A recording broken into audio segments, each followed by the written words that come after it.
Neuroinflammation, I believe, is the most troubling issue that we're facing as a society, but it's a hidden, overlooked issue because the brain is so protective. We don't really know that this is going on until oftentimes it's too late. I think you gotta have a dream. The School of Greatness. Really? Yeah. Please welcome Lewis House. I saw a recent stat I want to share with you.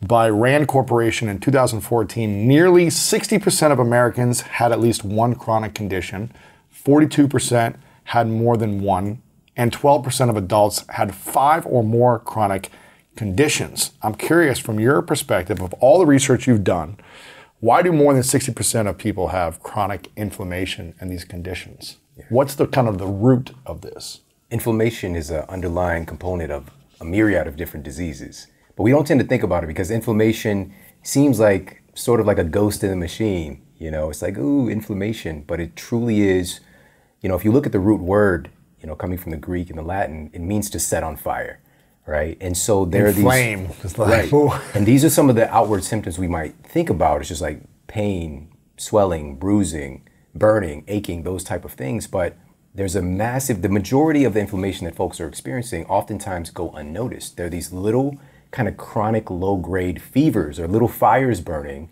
that are contributing to a lot of different metabolic disorders. And the reason that our bodies are doing it is really the inflammation is sending out a distress signal from different tissues to recruit and call in the immune system to support in defending against infections and repair. And the list goes on and on. Inflammation is actually not a bad thing. It's, right. It's a healer, natural, right? Right. If we would get a wound, we would never heal without inflammation. If we got an infection, it would be deadly without inflammation. It's an important part of our evolution and our health. What's the difference between that and chronic inflammation? Right. So what we generally think about is acute inflammation. When we think about like a short-term intrusion, maybe an injury or an infection, for example, which the inflammation might last a few hours, even a few days. Right. But if inflammation is lasting for a long amount of time and also showing up in the wrong places, it can be devastating. And so now we're talking about chronic inflammation. And if we're venturing into chronic inflammation, we've got to look at what are the underlying components? What is creating the fire? What is throwing gasoline on the fire as well? And so if we take one of the conditions that you mentioned, so right now here in the United States, we've got about 242 million of our citizens are overweight or obese. 242 million. Out of how many?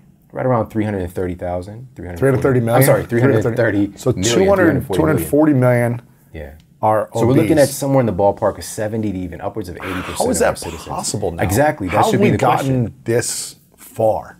Yeah. How is it just food is too accessible? The wrong kinds of foods are too accessible to so many people now.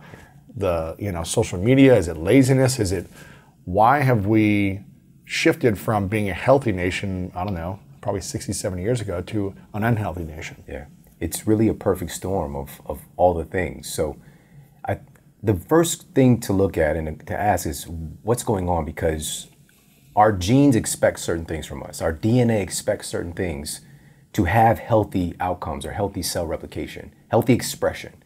And so we've got to look at what are the things our genes expect of us. Our genes expect us to move. Right. For example, we're the most sedentary culture in the history of humanity and recorded human history. We're the most sedentary culture to ever exist right now. All of humanity, or just USA? Right, especially the U.S. We're the LeBron James. We're the king of sedentary behavior. We're the Homer Simpsons. We're the yes. Dope. Yeah, we're really leading the league in these things, and so that's number one. Also, our genes expect us to get adequate sleep. And this is something that we've talked about multiple times on the show, but it's built into our evolution. And if you think about sleep, it's very strange because you're incredibly vulnerable, you're unconscious. You'd think we might evolve out of it just for safety. But the thing is, so many wonderful, absolutely amazing things take place during sleep that we just haven't found a way to replicate, right? So even with the reduction of inflammation, which we'll talk about more, we have microglial cells in our brain, it's kind of the brain's immune system. And it's primarily active when we're sleeping, to reduce inflammation, to clean out metabolic waste, and things of the like. So, what would you say are the 5 biggest benefits of the greatest night of sleep consistently? Like, what are the 5 main benefits that you get if you get deep REM sleep for 7-8 hours a night consistently, no interruptions, no light exposure, all the things you talked about in your other book, Sleep Smarter? What are the 5 main benefits that come for that versus, interrupted sleep, 4 hours of sleep, staying up late with the phone, having coffee late at night, all that stuff. What's the benefits? We'll just power pack bullet point with these. Number one, and this is because our culture, I always like to connect to something visceral. And people, we care about how we look. Of course. Right? Yeah. And so You're younger nobody's waking up like, I want to look so old today. I want to get my George Burns on. I want to be as old as possible. Or I want to feel bad today about the way that I look. Or they're not waking up like, I just want to look terrible and feel terrible today. And I've run in my clinical practice, I never met one person, and people might argue these things and get into because of our cognitive biases. I've never met anybody who wants to be unhealthy. Right. Every single person wants to be healthy. Now, with that said, this is where sleep really comes into the fray, because over the years, me being a nutritionist, I thought that food was everything, because it was for me, it was my bridge, but there's many paths to the goal. When you're sleeping, it is the most powerful anabolic state that you can be in. So you're just teeming with what we call these, quote, anti-aging hormones, the release of human growth hormone, for example, that really it's also known as the youth hormone. Yeah. And also in that lane of body composition and overall health and fitness, researchers at the University of Chicago did a very simple study. They brought folks in and they wanted to see what would happen with their weight loss. They put them on a calorie-restricted diet. And they wanted to see what would happen with weight loss when they were well-rested versus when they're sleep-deprived. And so they put them under both conditions. And I love studies that do that. They put people under both conditions to see what would happen. And so they allow folks to get 8.5 hours of sleep in one phase of the study.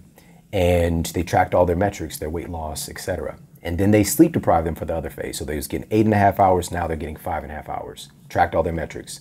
Same group On the same exact calorie-restricted diet. Same calories, everything. But when they were sleep deprived versus when they were adequately rested, when they were getting enough sleep, they lost 55% more body fat just by sleeping more. That's crazy. It doesn't even make sense. Were they working out rationally. the same, or was it like no movement? What was it just like? Everything is the same. This is what I love too. Wow. It's a ward study. So they're under the conditions where they can track everything. Oh, wow.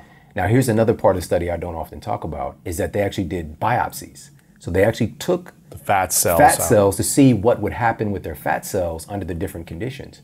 And what they came to the conclusion was that your fat cells actually need sleep too. Oh. Because when the fat cells were not, when they weren't adequately rested, their fat cells actually became more insulin resistant, which should become that should put up a huge red flag, because insulin resistance is one of the classic signs is carrying more belly fat, right?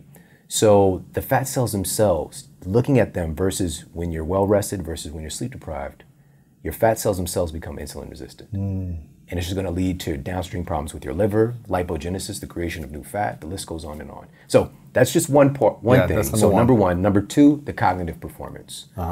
And I love this study. This was published in The Lancet. And they wanted to see what would happen when they took physicians and had them to complete a task and tracked all their numbers. Then they sleep deprived them for 24 hours, which is not abnormal in the field of medicine, and had them to complete the same task, which is a simulation of different surgical type of simulation. Man. They made 20% more mistakes doing the exact same thing, and it took them 14% longer to do the exact same thing. All right? So, and this is a big problem in our culture. Again, we mistake being busy for being effective, right? And so that's number two thing, the cognitive performance. Number three, and it parallels with cognitive performance, is the health of our brain. And so researchers at UC Berkeley did brain imaging scans, and we talked about this before, but they actually looked at the sleep-deprived brain, just again, 24 hours of sleep deprivation, and the part of the brain that's associated with executive function, right? So decision-making, distinguishing between right and wrong, social control. So the prefrontal cortex, the more human part of our brain, that part of the brain goes cold. The activity of that part of the brain just literally, as we're more and more tired, just shuts down. With the lack of sleep. And with the lack of sleep, coupled with more activity in the amygdala, which is very much more primitive, driven by emotion, very much concerned with survival of self. And so that part of the brain just lights up like a Christmas tree, or Las Vegas sign, you just came back from Vegas. So these changes happen in the brain very quickly. And that leads into number three, reduce cognitive performance. So being able to manage our emotions, being able to manage our decisions. And then we'll go to number 4, is going to lean into this as well with the brain function, is I talked a little bit about this earlier. During sleep is when your glymphatic system, which is the brain's waste management system, Cleansing it all out. is 10 times more active when you're sleeping than when you're awake. So and your brain is doing literally trillions of activities every second. And there's a lot of metabolic waste that takes place. And you have to have this cleansing system, this cleaning system, or you're going to have a buildup of things like amyloid beta plaque, for example, which that is strongly correlated with Alzheimer's disease. It's an inability of the brain to clean itself, and also insulin resistance in the brain we could talk about later. But we're wondering again, why are these issues going up? Why is brain inflammation going up? These are the things. Are we getting enough sleep for the processes that normally just naturally want to happen? They do it on their own. Are we getting that? The final thing. So 4 is the cleansing. Right. Cleansing. Cleaning. And so this is associated with disease prevention of the brain, longevity of the brain. And number 5, this is tough. There's so many different things that this can benefit. But I would say for me and you as well, like we want to be able to perform. We want to be able to use our body and our mind to compete, to get out and to play, to have a good time.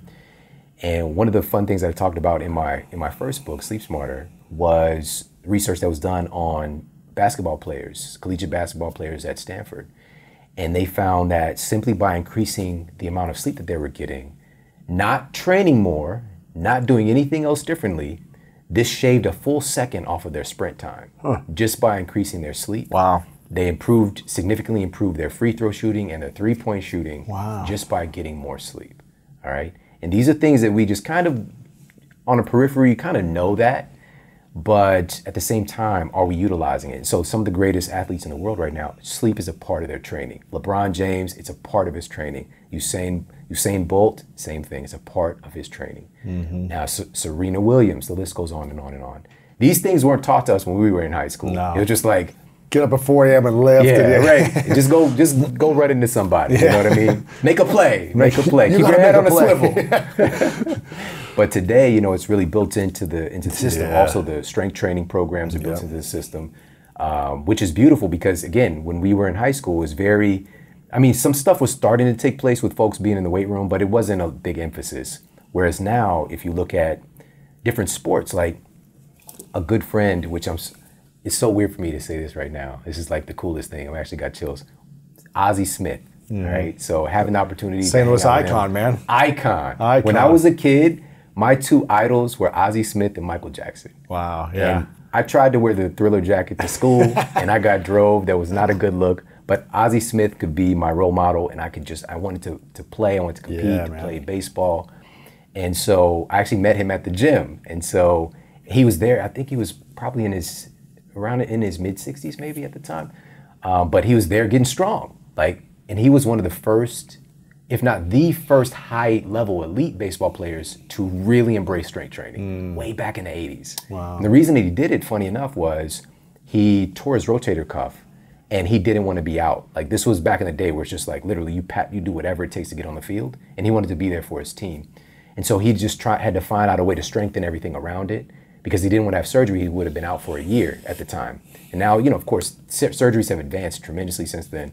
But so he found that he strengthened everything in his shoulder, but also he started throwing from a completely different arm angle. And still won 13 consecutive gold gloves. It's crazy. It's crazy. Backflipping at the same time. Right. Yeah. He's out there backflipping with the glove on. It's cool. Man, it's so powerful. But it's a big part of what our genes expect is to be strong in some different domain. And we talked about this before the show. That translates over into our lives as well, So that strength, if you can train your body and your mind, because your mind is in play too, life gets a little bit easier in many aspects. Like you feel more physically ready to handle whatever life throws at you, And so in the context, that final one is being able to perform at a high level, to recover from the training that we do. All the magic happens when you're sleeping. Absolutely. When you're up in the gym and training, or you're out on the field competing, you're just tearing your body up. That's all catabolic stuff. Yeah. You get the anabolic reward when you go to sleep. When I was interviewing Andrew Huberman, the neuroscientist out of Stanford, he was saying that even learning a new skill, it's like the neurons connect when you're sleeping. Like when I do Spanish class sometimes, I'm just like, I'm not getting this. You know, there's moments where I'm like, gosh, this hurts my brain. It's so challenging. But then I come back the next day or 2 days later and I'm like, oh, I've connected the neurons, or it's like in your sleep, things are moving and processing for you to really connect those things you're learning, those new skills, those challenging things. So I think and if I wasn't sleeping, I probably wouldn't connect the dots on a new skill. So something to think about there as well.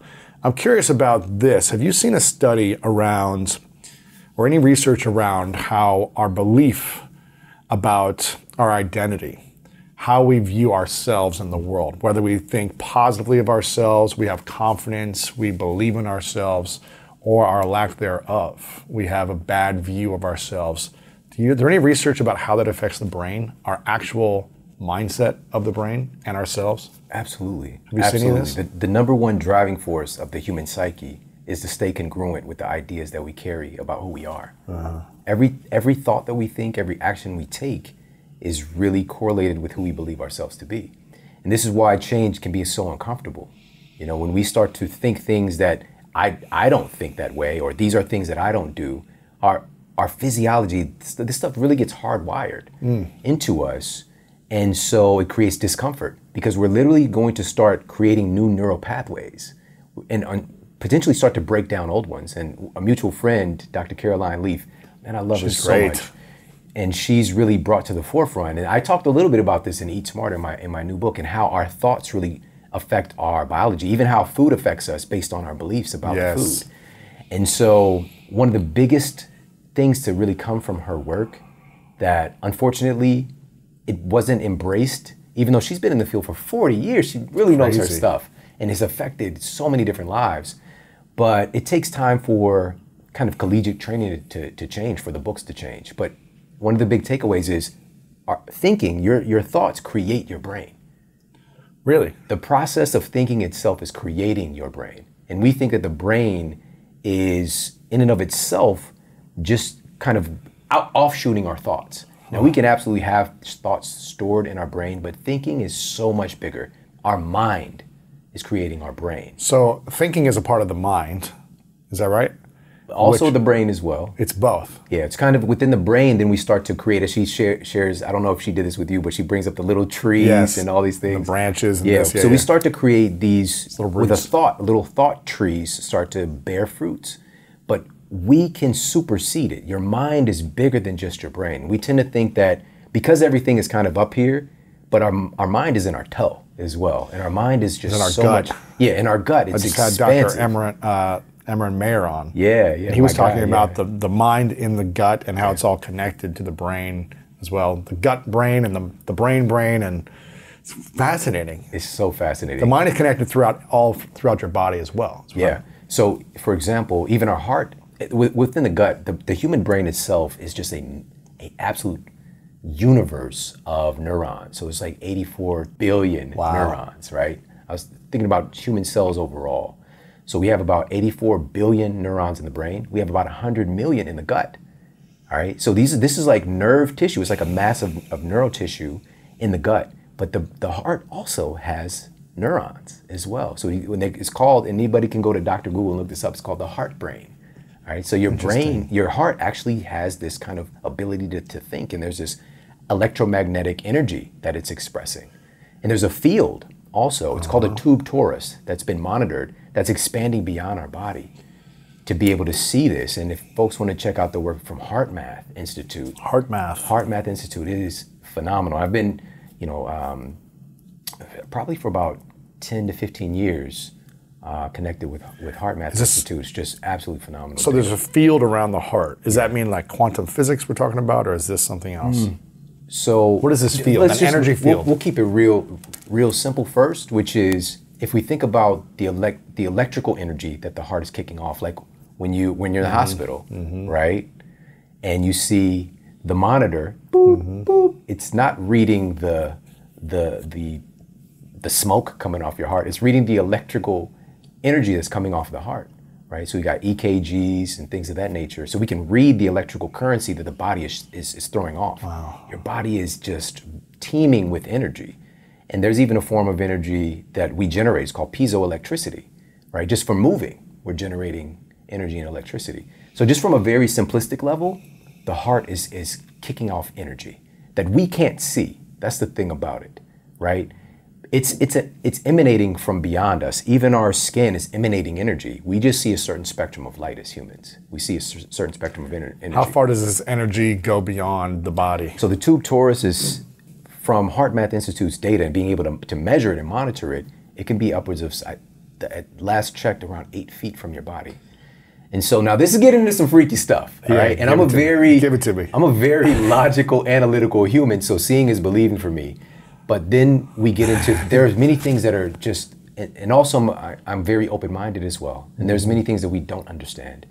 But when we talk about people being in your space and you picking up people's energy and interacting, and that stuff is very real. You know, you can pick up people's vibes, you know, quote, bad vibes. So we don't want to downplay that, because other species of animals, they have that bigger connection. And we can attribute, like bees, for example, you know, in this quote, hive mind, but we throw that away when it comes to us. And so for me, for years, I've been seeking to find, how can I explain this to people to make sense? Because I'm a very solid thinker, you know, I'm a very logical person.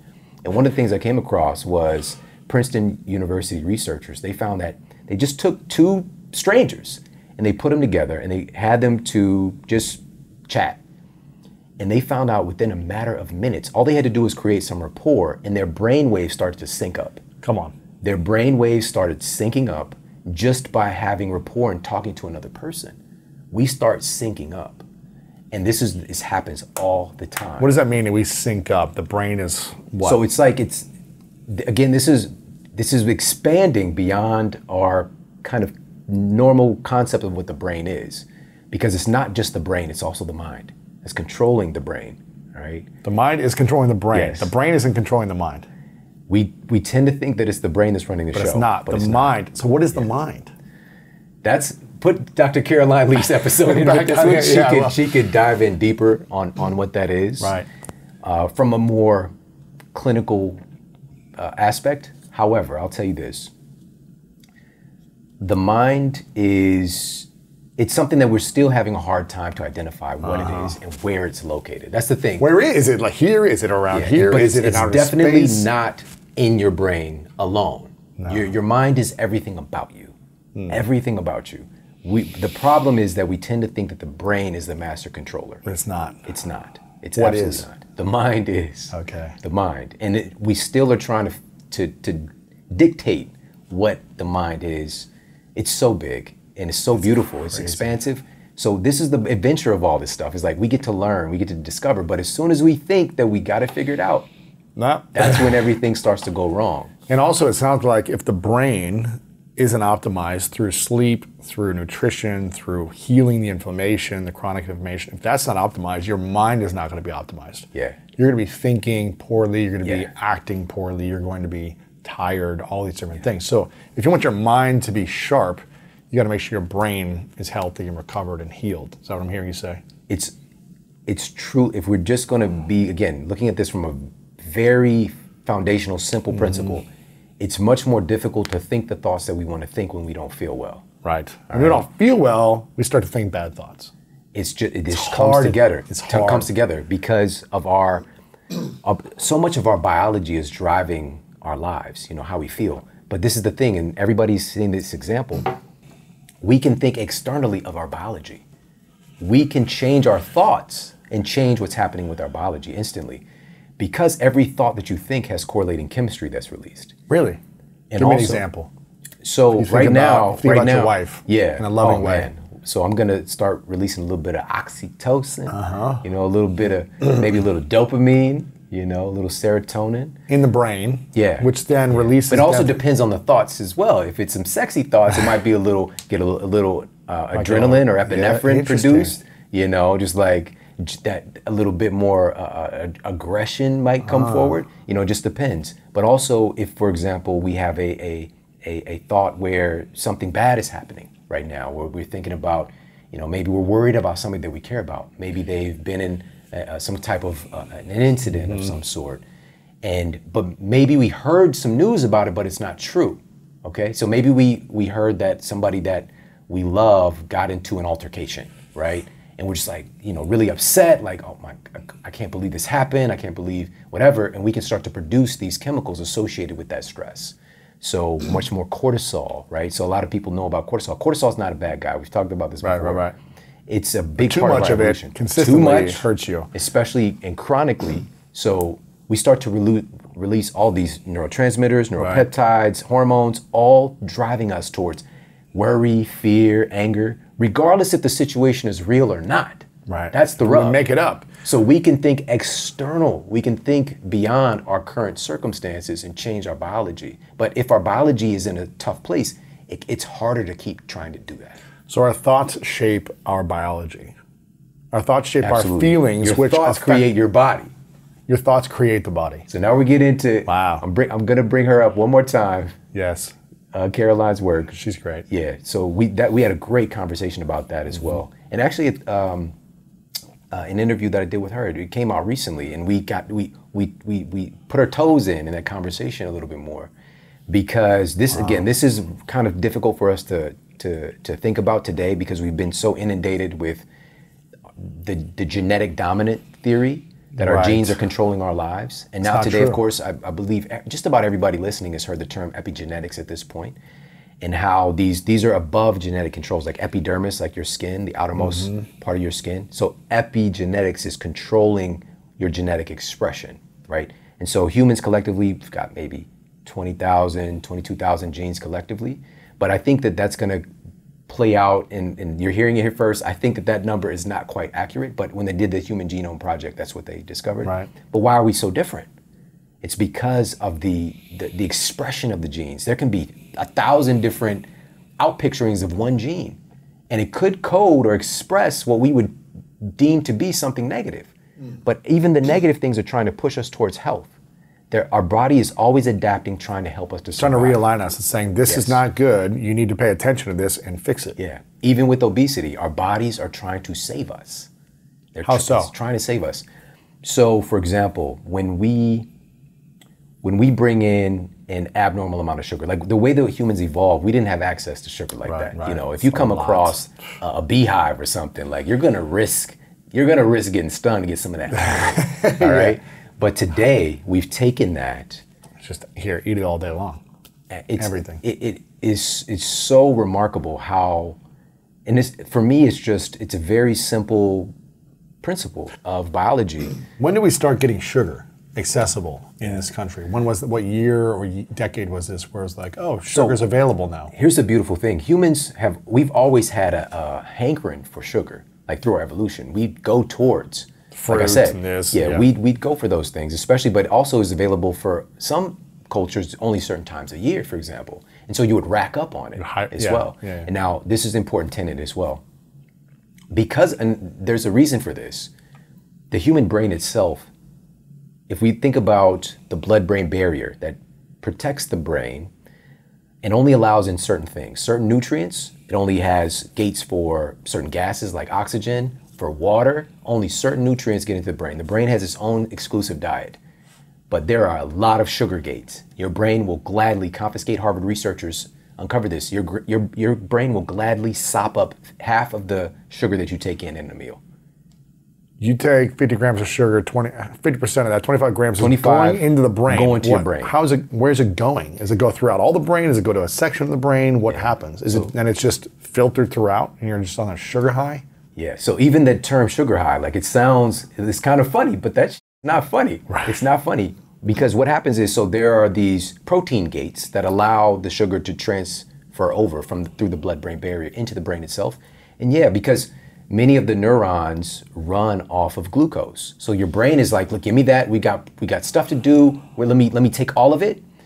But what happens is, over time, is it starts to create insulin resistance in the brain as well. All right, and so this is one of the biggest issues facing our world today. And if we get into the conversation about inflammation, neuroinflammation, I believe is the most troubling issue that we're facing as a society. But it's a hidden overlooked issue because the brain is so protective.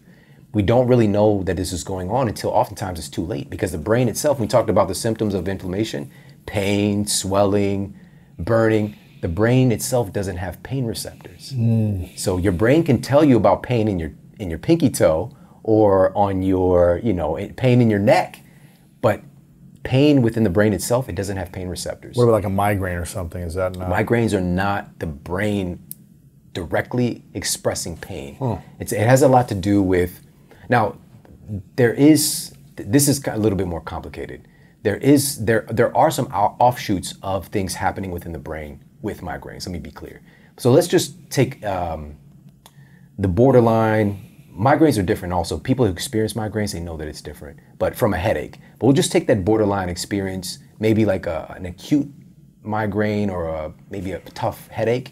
What it really is the blood vessels that surround the brain, that surround your skull, all right, not the brain, but that's surrounding your neck and your shoulders. And so muscle spasms and things of that nature can start to kind of cause restriction, right?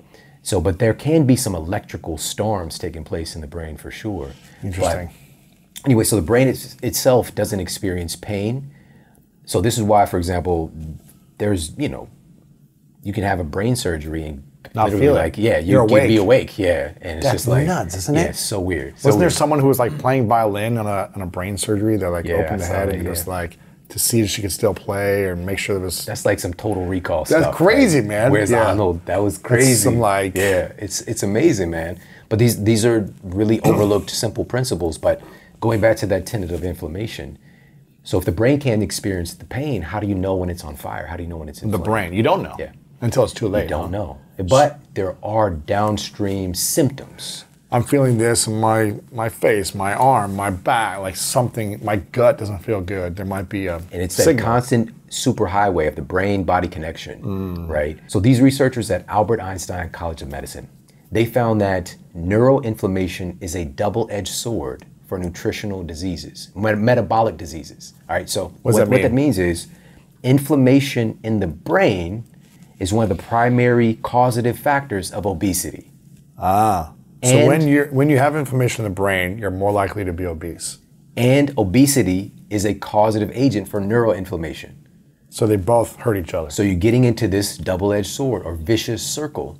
And this is why, again, we tend to downplay or belittle people who are struggling with obesity, for example, and not knowing how many programs out there are telling you we need to target the inflammation in your brain for you to get well, for your metabolism to heal. Yeah, the work that Dr. Daniel Amen is doing, which is, he says the bigger the body, the smaller the brain. Yeah. Your brain starts to shrink. I think that's accurate, if I remember. But it's like, and you want to really focus on both the nutritional side and the brain, make sure the brain is healthy. And you can heal and recover a lot of the brain from what I'm learning from my scan that I took there. There are ways to optimize the brain, even if you've hurt it in a big way. Yeah, that's Right? the beautiful part about us. And Daniel's a really good friend. If there's anybody who knows, it's him. He has the biggest database of SPECT imaging scans. He's looking at the brain. He's not just making it up. Yeah. And so this is a fact. I talked about this in Eat Smart as well. He actually wrote the cover quote for Eat Smarter. Nice. Man, I'm so grateful to have a friend like him because he's just such great. a wealth of knowledge. But one of the really interesting things is that as your waistline grows, your brain shrinks. That's crazy. Right? So we see that, and particularly the gray matter of the brain is going to be inhibited. There So are many obesity, different- what does that mean? Obesity impacts the quality of the brain? Yeah. And what if 65, 70% of Americans are now obese? That means they have smaller brains, which means they're not going to be able to perform as well. They're going to be more temperamental. They're going to be more mentally unwell, I'm assuming, have more mental health issues, potentially more depression, anxiety, and stress and overwhelm based on obesity. You said it, man. What do we- This is where it really gets How do for we- us scary because we look at the condition and we just like, and me being in this field, I've been in this field almost 20 years, and we'll just say if I got 30 family members, 28 of them are obese growing up. Like I grew up around obesity, that, But for me, my genetic cards were a little bit different because I ate worse than everybody. But I had asthma, You know, I had Gotcha. Of course, you know about the degenerative disc condition. Yes. You know, so I had advanced arthritis when I was just a baby. Really, I was So a teenager. you had other painful side effects than obesity by eating poorly. Expressions. But my fat genes kicked in. Yeah, eventually after 25, 30, you're starting to be like, when I got to 20 and I stopped, because for me also, I was always very active as well. And so now I've got this chronic condition diagnosis, so-called incurable, nothing I can do about it. And now I was given a permission slip to do nothing, you know, and so that's what I did. You know, so again, to get in that state of learned helplessness. Now, I'm going to ask something that might be controversial.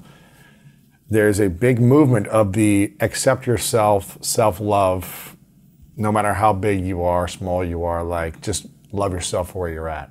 And, you know, how do we love and accept people for where they're at without shaming them, but also encourage them to improve the quality of their health so that their brain gets bigger and healthier, so that they can live longer, so that they can perform better? Because from what I'm hearing, obesity is not something that's going to make you live longer and healthier. Yeah, I love this question, man, because the first thing is, I love it because this conversation is bringing to light the fact that we've been inundated with an idea of what beauty looks like. We've been inundated with an idea that thin is better for many years.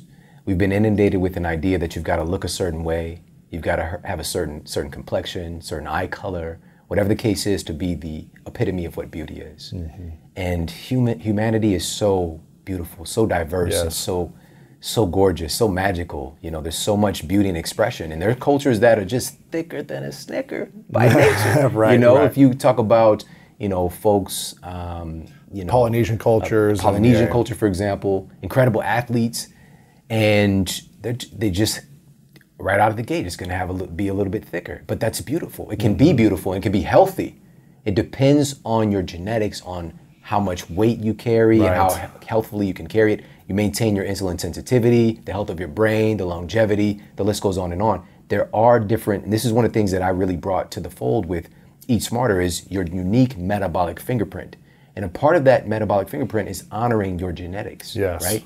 And so with that said, shifting the culture right now to honor our diversity and our variation of what beauty looks like, and not having this idea that having some body fat is something that's wrong or ugly. That's an absolutely terrible thing. The other part, and it's not even a but, it's and, so we have that acknowledgement, and we have to understand that if you have insulin resistance, you're pre-diabetic, or you're diabetic, or you have heart disease, or you have neural inflammation that we're talking a little bit about, you have allergies and asthma, list goes on and on and on, advanced arthritis, all these different conditions, all these underlying things that can take place, this is going to, in many ways, destroy your quality of life. And we want you to be healthy and a unique expression of what beauty is. Yes. That's it. You don't have to be perfect and have a six-pack and have like a certain amount of body fat, but you got to live a long time. Or if you want to live happy and healthy and not feel these kind of mental health issues as well, this will help that if you're healthier physically, right? Absolutely, because that goes hand in hand with all the other things that we're seeing as a society, where we're losing so many people prematurely. You know, we're losing lives, but not just that, not just the actual loss of life, but the loss of life while people are still living. Ooh, what do you mean by that? When we fall into these places, I lost my grandmother, the love of my life, the love of my life. My grandfather, her and my grandfather were an entity, you know, and so we just had some friends over yesterday, and they were like, "You guys are the only married couple that we know that are like," and I'm just wondering how we have what we have, my wife and I, when I didn't have any examples of a healthy married couple. Like I just pretty much never saw it. But I lived with my grandmother when I was a little guy, when I was you know, between the age of about, we'll say, 4 to 8 years old, right? So it's very formative. And for me, that was my earliest memories. And they're an entity, and I'm sure they had disagreements, but all I saw was love. Wow. All I saw was them, like his arm around her and just affectionate. She loved him literally to death. And so he ended up having multiple open heart surgeries. And he was, you would think again, he was hunting, he was foraging, very like outdoor guy, but he was living under chronic stress in the city. He was a country boy, right? And so he was, you know, in this environment, but also when he was noting like, okay, you got a high blood pressure, he also was a very angry guy, you know. Well, he dealt with anger. Yes. But not towards us, you know, but just his conditions that he came up around. So now this is very important. The physician, based on his preliminary blood work, which again, I wish I could have been there and to be able to intersect this, it was like, okay, you got to cut the fat. You need to switch out that butter and start to have this partially hydrogenated vegetable oil, which was country crock. It was the first time I saw country crock was in my grandfather's house. And he went from having some blood work issues to having a heart attack. Oh, man. To having open heart surgery. To him dying early. Was he obese or no? No, he looked incredibly fit. Wow. But that was his do you think it was more stress or the nutrition?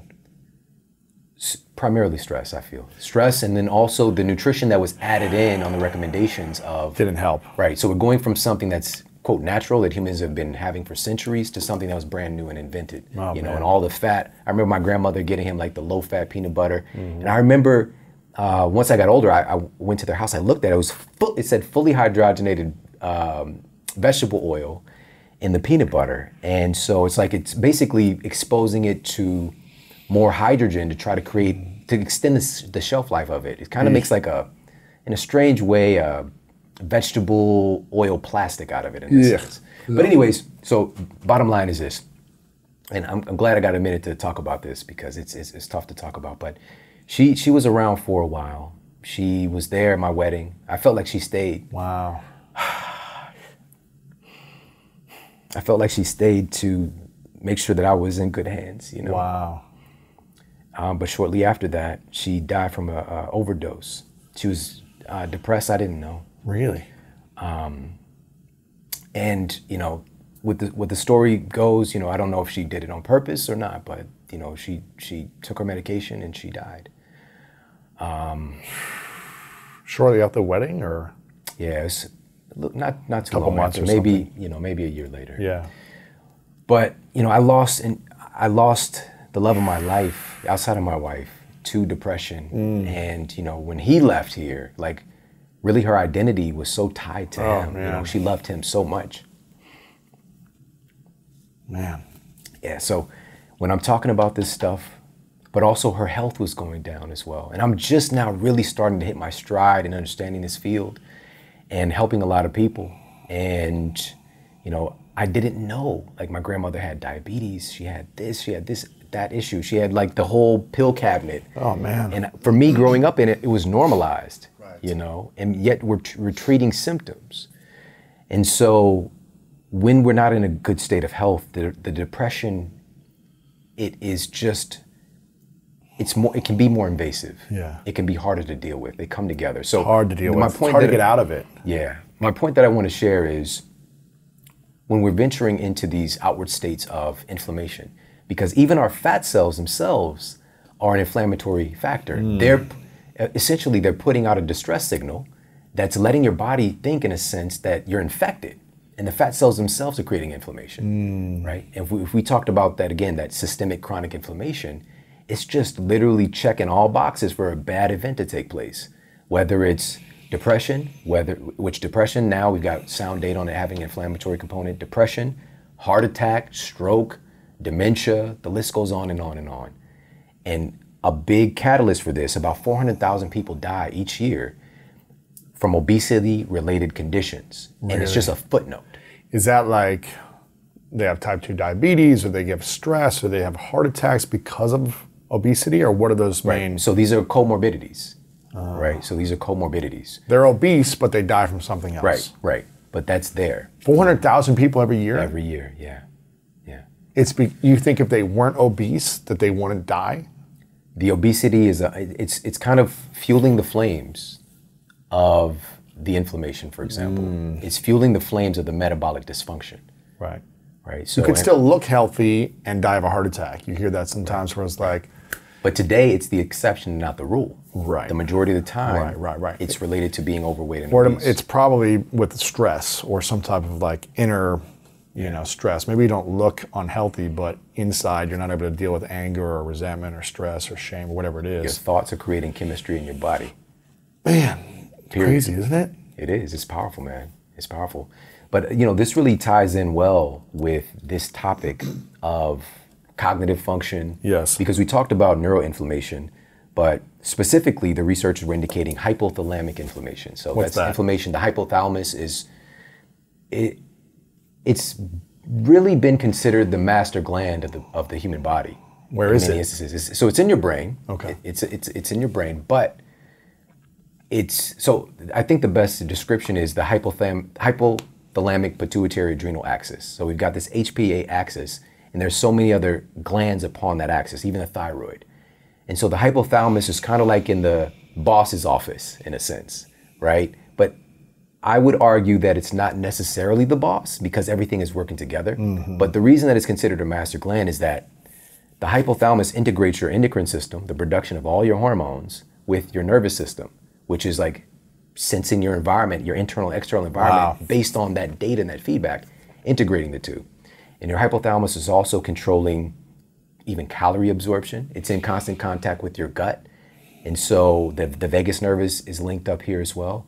And so based on your assessment, your brain's assessment of, and also your gut of your caloric needs, how much energy you have stored, your brain could tell your gut to increase the absorption of calories from the food or decrease the absorption of calories from food. And so we talked about this lait time about these. So wait a minute, your brain can tell your gut when I'm eating all these calories, don't absorb these calories, just let them go out.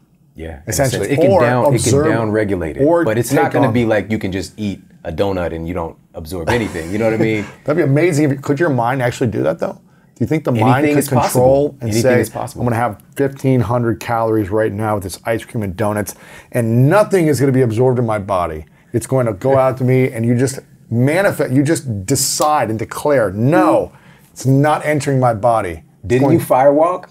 I did, yeah. You see what I'm saying? Yeah, of course. So, like, I Anything's did possible. it too. I did it too. Anything's possible. Yeah, and I actually, a friend of mine, she stepped on a coal that was not in the fire pit, and she Burned had- herself. Yeah, 'Cause she wasn't- Jamie Masters. She wasn't in the right mindset, probably. Right, she wasn't. She just accidentally. It was like right there, just kind of like sitting there for a minute, Burned her. and burned her.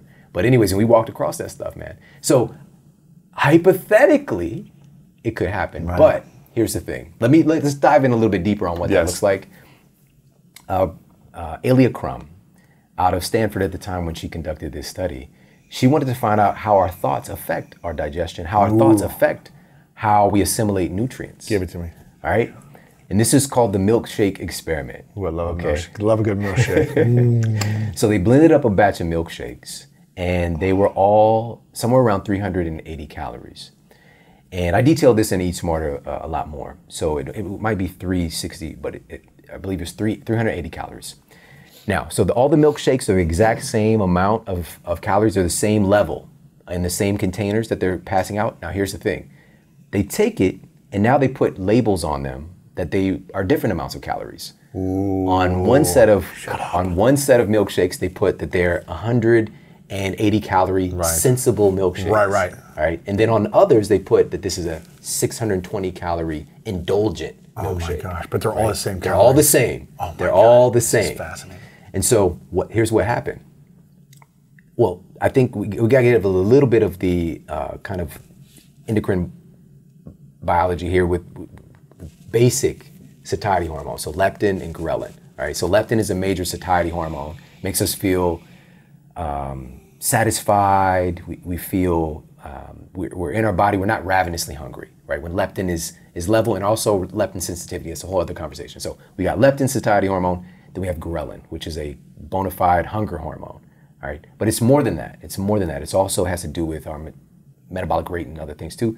But basically, when ghrelin levels are high, it's driving us to go eat something. I think about it like the ghrelin gremlin, right? Don't feed them after midnight, you know what I mean? So the ghrelin gremlin. Now, with ghrelin levels going up, that's going to drive us to eat. But when they're going down, it's going to make us inherently feel more satisfied. So here's what happened.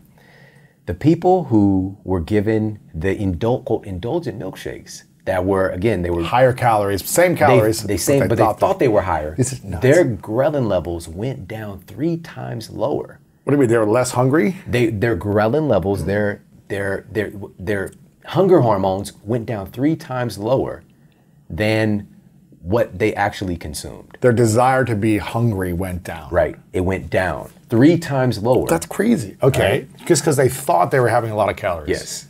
They thought that they were having something indulgent that was very calorie dense.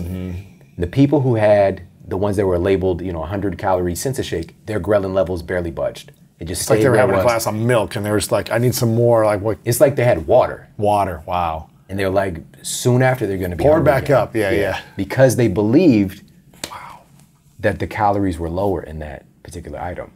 That's fat. Now I wonder if you believed you had 680 calories, would you actually add on is that a half a pound of fat?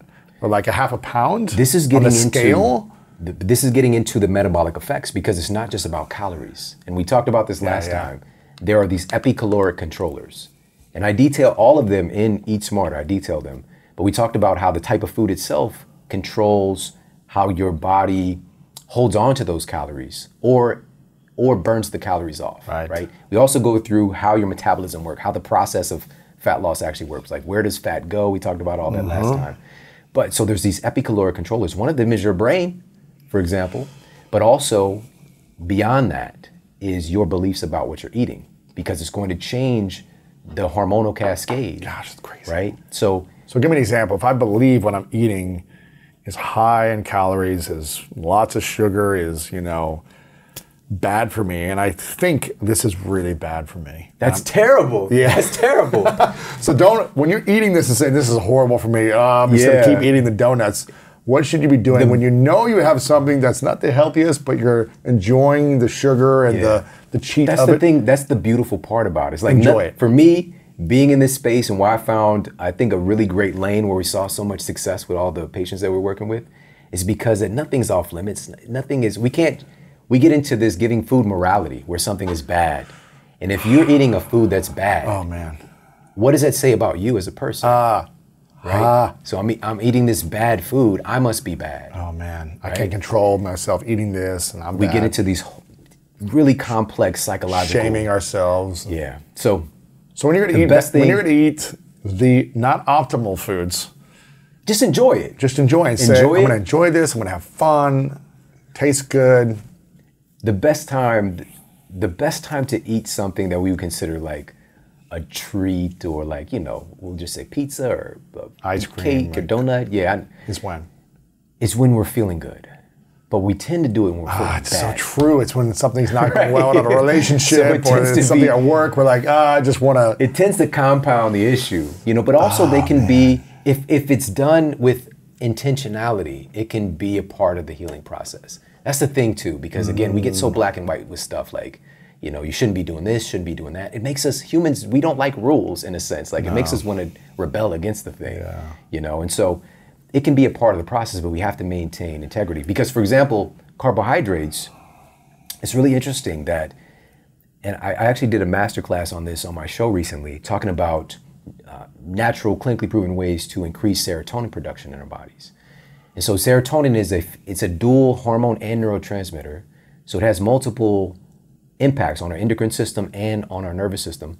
But serotonin is noted to be like this feel-good vibe to it. Like when serotonin is optimized, like a lot of antidepressants target serotonin. Okay. They're selective serotonin reuptake inhibitors.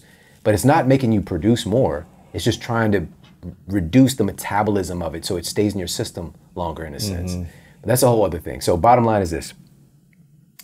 Carbohydrates actually increase serotonin levels. Makes you feel better. In a sense. Now, this isn't 100% true across the board, but it's seen in peer-reviewed evidence that having a little whack of some carbohydrates can actually increase serotonin. Little French fries, Yeah, make you feel, get a little bit ahead of feeling good. So, but we have to put that in its proper place. We've all experienced this, but we think it's the sugar high. It's not just that. It's what it does to your neurochemistry. It's what it does to your hormones. That's really, it's so much deeper. What do carbs do to your hormones? Well, it depends on the type of Quality, carbohydrates. the quality of carbs, yeah. You know what I mean? And what time of day and everything. Yeah, so but let's be clear. I mean, doesn't your brain run on carbs? Like, doesn't it run on like sugar and carbs? So this goes back to, and I think this is an important place for us to get here, is that the brain, as I mentioned, the blood-brain barrier has a tremendous amount. I think about the blood-brain barrier being like a massively complex toll booth. And at each of the tolls, there's like the best security guard in the world, like Right. Dwayne The Rock Johnson, or like whoever people want to put in their mind. Maybe somebody really tough. Maybe, I don't know, the Hulkster. Right. You know, I've been watching these A&E. Have you seen any of I've those? heard they're amazing. The wrestling documentaries. Yeah. I gotta watch these. Yeah. So maybe it's Macho Man. Yeah, You know, yeah. Maybe he's at the toll booth, but they're only allowing certain things into the brain's very exclusive area. Sugar has speed passes to get into the brain. As I mentioned, Harvard researchers have affirmed your brain will gladly confiscate half of the sugar you consume in a meal. All right. Now, with that said, what is the blood-brain barrier? How does this play into the inflammation whole complex? So the blood-brain barrier, it is something that is basically around the blood vessels. It's made from endothelial cells. So very similar to our cardiovascular system. All right, so we have the endothelial cells. But the difference with the blood-brain barrier endothelium is that it is massively higher in mitochondria. So these are these energy power plants in all of our cells that are kicking off ATP. All right, so these are like the metabolic nuclear power plants in our cells, right? So your blood-brain barrier has a tremendous amount of these mitochondria. That's another reason it's so hungry for energy too. To protect your brain, it's running on a lot of energy. It's taking the energy to do that. So we've got the blood-brain barrier, but the blood-brain barrier is one of the major issues that's getting targeted and broken down by the way that we eat today.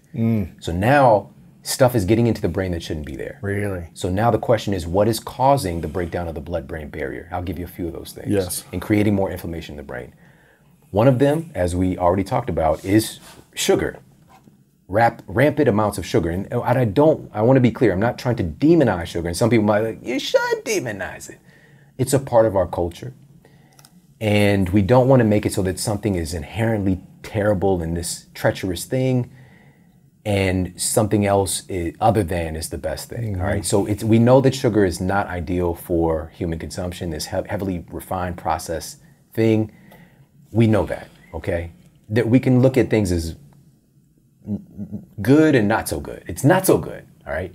Now, with that said, the amount of sugar that we're consuming, it can actually kind of create this insulin resistance taking place in the brain, like I mentioned before, and create neuroinflammation and break down all surrounding tissues. So, and also cause a big fit for the microglial cells in the brain, the brain's immune system. So what takes place is, it's even systemic. So diabetes with the rest of our body can cause also offshooting insulin resistance in the brain as well. But the brain itself, our neurons can begin to become insulin resistant. And so now we've got this sugar just kind of roaming free in the brain and tearing up stuff. All right, so that's a big problem. So sugar, number one. Number two, alcohol. Yep. All right, now, again, Man, you gotta upset a lot of people. I'm not saying people can't drink, but we have to be aware of this, that specifically, and there's a lot of peer-reviewed evidence on this now, alcohol is a known neurotoxin. Yeah. Right? And so what it does is, it is able to actually cross the blood-brain barrier. It's one of those things that can cross the blood-brain barrier, which a lot of stuff can't get into the brain. It's able to cross the blood-brain barrier. And one of the first things that happens, though, is the release of endorphins. It makes us like sugar. It makes us feel good. Yeah. So we know that alcohol is a well-established neurotoxin, but we don't see it like that. It's socially acceptable. Very socially acceptable. But a significant amount of people actually pass away each year from alcohol poisoning. And they can be perfectly healthy and just have a little bit too much. And it can affect the parts of the brain that are responsible for breathing, that are responsible for, beating your heart. These are some of the ways that we can die from alcohol poisoning. Now, it's very unlikely, it's highly unlikely that will happen, but we just got to keep this in place. And as a matter of fact, this was published in the BMJ, one of the most prestigious journals, the British Medical Journal. They found that even moderate drinking can have these very similar effects to accelerating brain shrinkage. Well, this is what Dr. Daniel Amen has in his brain scans, that I think there was 80,000 brain scan in a test, don't quote me on that, but that's what I remember, where it's like, he showed the brains without alcohol and with, and I think all of them were smaller, or something like that. Like some were way worse than others with moderate alcohol. Maybe it's like once or twice a week, 1 or 2 glasses a week or something. shrinkage of the brain. And I want to find the exact stat of what that is. But I mean, it's like, if we know this information, why do we keep doing it to ourselves? Yeah. And maybe we don't know the information, and that's why we just think it's socially acceptable, and we're going to be with our friends, we're going to have drinks, and one turns into 3, turns into 5, and then we can't wake up the next morning. But why do we do it over and over again? I've never been drunk in my life, and I'm not saying I have nothing against people drinking, but if it's hurting the brain, if you're doing it consistently, more than once or twice a week, if you know it's going to hurt your brain, why continue to do it? Yeah, that's you just brought it up, which is, I don't think most folks actually know. We don't know we might know on a superficial level, right? But we haven't had the same amount of education in these things where it's a part of the culture as much as ignoring health. We're just in an unhealthy state, period. But so in this study, they actually used MRIs and uncovered that even moderate drinking over long term causes significant brain shrinkage, specifically the hippocampus, which is the memory center of the brain. Now, it appears that the amount of shrinkage in the study appears to be directly related to how much a person drinks. Right. Now, so if you drink once a week, you should be fine. Yeah, I mean, even a couple of times a drink. So moderate drinking would be, get into the category of, we'll say, even 4 to 5 nights a week, 1 to 2. 1 glass of wine or something. Servings of alcohol, depends on what it is, right? But for some people, that might be too much. But for some folks, most of the data, what we do know is heavy drinking, right? But even moderate drinking, we've got to be mindful of our brain. Yes. We've got to take that into consideration. I mean, listen, I'm not here to shame anyone, because I eat, probably more sugar than anyone should have in my lifetime, and that's my vice. That's something that it's like on the weekends, like I'm splurging on sugar. You just murdered the cookies. We were just at murdering my house. cookies, man. I murdered your cookies. And what I have, like 7, 8 cookies, I don't know. So it's like, I'll give myself a couple days where it's like, okay, this is what I'm going to do. Yeah. And I don't beat myself up for it, because I know the rest of the time I'm not doing that. So some people might do that with alcohol, and that's fine. Sugar is going to hurt me or create more belly fat. It's going to be harder to like get rid of the belly fat, all these other things, and I'm aware of it. So it's like, how can I continue to optimize? How can I continue to let go of that habit and replace it with something more powerful and empowering for the greater version of myself, for my vision, for my health and happiness? And when I have it, enjoy it, but don't do it too much, But that's the secret too, man, is that we also had an abundance of real food as well, So at my place is where you first, you didn't just, you tried guacamole recently, I'd previously. had it once before with a friend, and I was like, wow. You just dabbled in it, but now. But at yours, I had a lot of it, man. You got that guac in you, man. I liked it. And, Your wife made it amazing, though. It was like, I don't think I can have normal guacamole. I think it was like, it's got to be seasoned the right way, Eat smarter. Is that the way the recipe? It's in there. So good. So I was growing up the way that I did, I didn't know what avocados were. I had no idea until I was in my 20s. Hot Pockets, Yeah, so, and I mean, honestly, man, I ate fast food every day. As long as I had like $2 at least every day when I was in college. But it also is just in the environment. The closest thing to me was a liquor store, then, Lee's Chicken, Domino's, McDonald's, Burger King, Dairy Queen, Chinese food restaurant. But this was like bulletproof glass. Like, they're not cooking good stuff for you.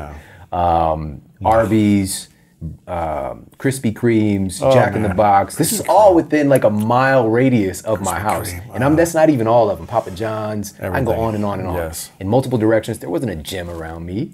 That wasn't a part of the environment. Being from Ferguson, Missouri, that's where, I spent my entire time, in college, and also just even when I got married, we're still in Ferguson, Missouri, Ferguson, Florissant. For the majority of my adult years, actually, I was in Ferguson, Florissant. And so we just we weren't exposed to what health looked like. The first time when I found out that a Whole Foods existed, like, it's so far away from me, but there was only one in all of St. Louis, by the way, at the time. Now you live like 3 blocks from one. You could, in LA, you can literally throw a rock and hit a Whole Foods. I know. I mean, it's crazy. I'm not used to this. It's amazing, I'm just right? It's wonderful. It's wonderful. It's upgrading. But the thing is, also, we can get this conversation of being fashionable and being about real health. Because there are definitely some challenges on what real health is here in this city as well. Sure. So, but anyways, that's a little sidebar. So sugar, alcohol, which is a neurotoxin. What's another thing that increases neuroinflammation? Another one, and this is really interesting, and this is very timely for this. What I was actually going to lead into was right now being aware of what real health is in the prevention and susceptibility to viral infections. Viruses can damage and break down the blood-brain barrier, create inflammation in the brain. I mean, a virus. Listen to this. So this was published in the peer-reviewed journal Trends in Microbiology, found that viruses can directly disrupt and damage the blood-brain barrier. But here's what I wanted to share with you, and this is new. I'm sharing this for the first time. This was published in the International Journal of Molecular Sciences, and it found that there's a troubling discovery recently that SARS-CoV-2 is able to interact with the blood-brain barrier and enter the brain itself. All right, What does that mean? How do you get it out of the brain? That's the thing. Once it gets in there, it doesn't even matter. Like, what are the downstream effects of that? So this virus is able to make its way to basically traverse the blood-brain barrier somehow. Maybe the blood-brain, and this for me, I always think of a meta perspective. Like, what are the samples? Yeah. Right. What is the state of health of the person? What is their blood-brain some barrier other health? stuff, yeah. How is it able to traverse the blood-brain barrier and get into the brain? Or is it just this virus is this particularly nefarious? You know what I mean? And so the question is, what do we do about this in defense? We have to be as healthy as possible. We know that even though the marketing around this is that this particular virus is indiscriminately hurting people, but I think maybe we shared this when I talked with you last, I'm not sure, but I think it's an important point. I've got many family member and friends who are in the healthcare industry and even working on the front lines. And we tend to think that, of course, number one, they're going to be hardest hit. It would be obvious if you think about it. They're around it all day long. Right. And these are just absolutely amazing folks. However, what folks don't realize, and we can maybe put the link to this in the show notes for people, because this is what I do. I'm a research scientist, almost 20 years in this space. If you go to the CDC site and you look at who is actually being affected, because with healthcare workers, it is the biggest vocation being affected, if we're talking about job for job, by SARS-CoV-2. But what's not shared and what's on the CDC site is that 9 out of 10 of the healthcare workers hospitalized with COVID-19 had at least one pre-existing chronic disease. Ooh. It's not 2 out of 10. It's not 5 out of 10. 9 out of 10. 9 out of 10 had a pre-existing chronic. At least one. Wow. So it's not indiscriminate, okay? Yeah. Because we've got, at this point, people have got the PPE. There's still a susceptibility. And the other part is about 75% of them were clinically obese. And it's right there. The CDC is where people, if you post anything, talk about it's getting directed to the CDC. But most people are not analyzing the data on the CDC. I love it. Right. I love it. But also it's highlighting, again, the thing that's not getting addressed, which is let's get our citizens healthier. Healthy. When are we going to talk about helping to reduce this epidemic, these multiple epidemics? Pandemics is epidemic expanded kind of multiple places. What is the epidemic? Is it neuroinflammation? Is it obesity? What is the main causes in your mind that is hurting us? Yeah. We have an epidemic of chronic disease, period. Chronic we disease. have epidemics of, for example, an average of 630,000 people die from heart disease every year here in the United States. 600,000? 630,000. Die from a heart disease. Heart disease. And what causes Every heart year. disease? Stress, obesity, neuroinflammation. What else? It's a complex disease. It's Yeah. the number one killer. It's crazy. But here recently, and this is the unfortunate thing is that this is a footnote. It's not even talked about.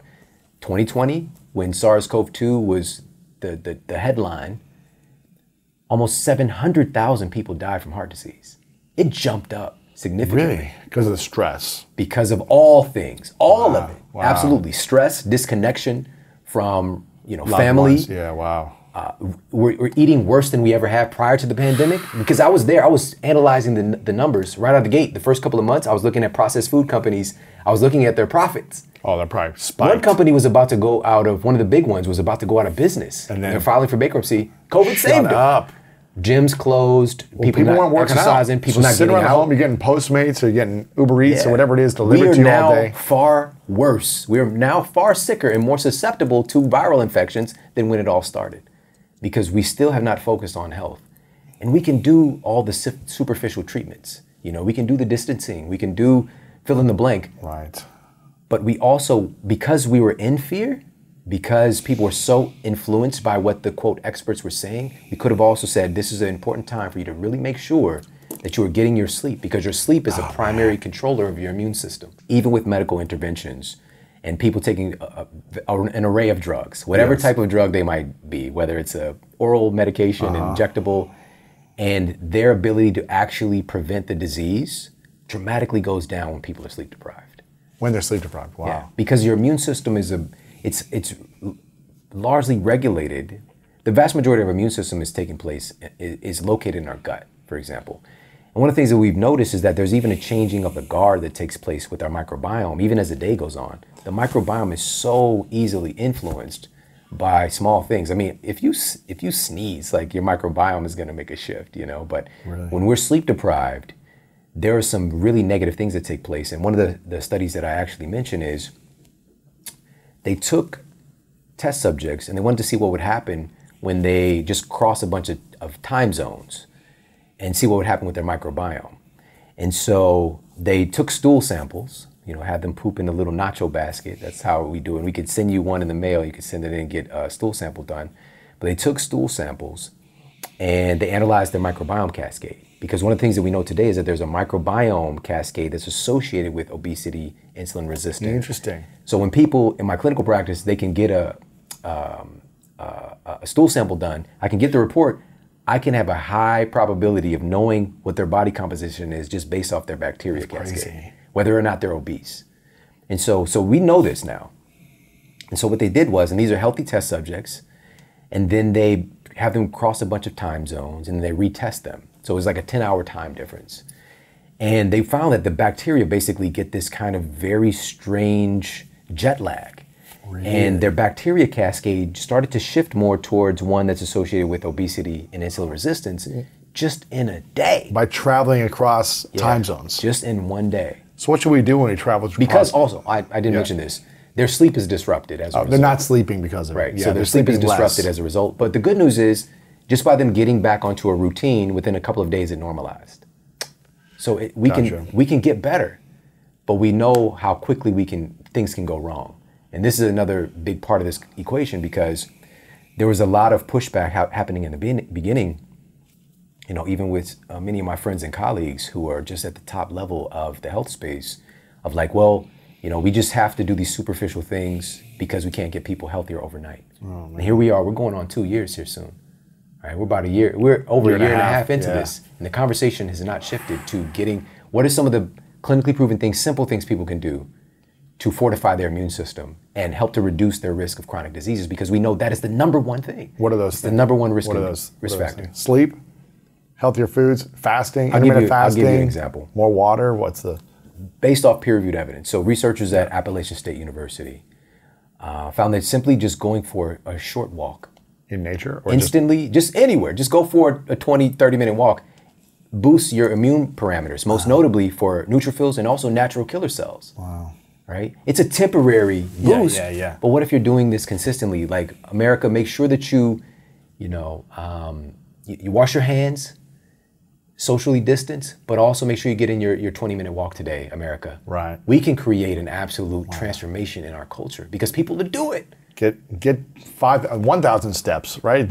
Screw 10,000, get 1,000 steps in, right? Something. If this is framed as a way to help you to defend your body from this nefarious condition, which it is, we know that the biggest susceptibility, I'll share this with you as well, and this again, it's on the CDC site, over 95% of the people who passed away with SARS-CoV-2 on the death certificate had an average of 4 pre-existing chronic diseases and or comorbidities. Really? 4. 95%. Over 95% had an average 4 pre-existing and conditions. or comorbidities. So it's not just What's a comorbidity? So it could be they have SARS-CoV-2, but then they also have influenza. They have SARS-CoV-2, but they also have pneumonia. Right? So these are all comorbidities. Gotcha. But we know that at least one pre-existing chronic disease across the board is included in that. Now, what about the chronic But disease? what we focus on, though, unfortunately, is just the people that are quote perfectly healthy. Right. The less than 5%. And showcasing these people and be like, look, this person died too. And so we don't talk about the underlying issue, which is, again, getting people healthier. But here's the thing, too, which the perfectly healthy aspect, that's all still going to be debatable. Because you and I can be as healthy as we want to be.